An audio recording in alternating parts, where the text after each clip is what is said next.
नमस्कार. मी Shridhar Kulkarni, MP register mutual fund distributor, ARN number 1764. आज आपल्याला भारतीय शेअर बाजारात काय घडामोडी घडल्या या संदर्भात थोडक्यात माहिती सांगणार आहे. आज महिन्याच्या पहिल्या कामकाजाच्या दिवशी सकाळी शेअर मार्केट सुरू झाल्यापासून तेजी होती. दिवसभर तेजी टिकून होती.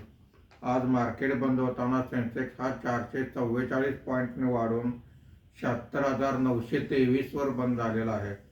निफ्टी हा 140 पॉईंटने वाढून 24,006 वर बंद झालेला आहे.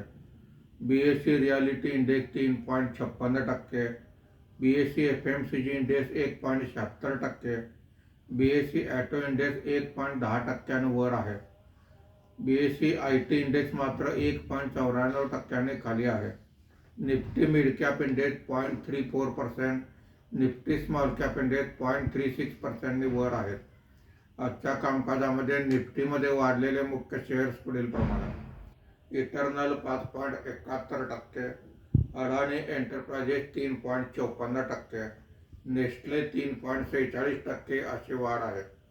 आज निफ्टीमध्ये घसरलेले मुख्य शेअर्स पुढील प्रमाणे: HCL technology 3.51%, tech Mahindra 3.03%, TCS 2.41% अशी घसरण आहे.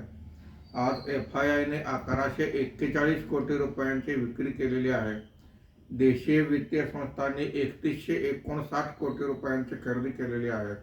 मार्केट बंद होताना रुपयाच्या दरात 59 पैशाची घसरण झाली असून रुपयाचा दर हा 95 रुपये 25 पैसे प्रति डॉलर असा होता. धन्यवाद.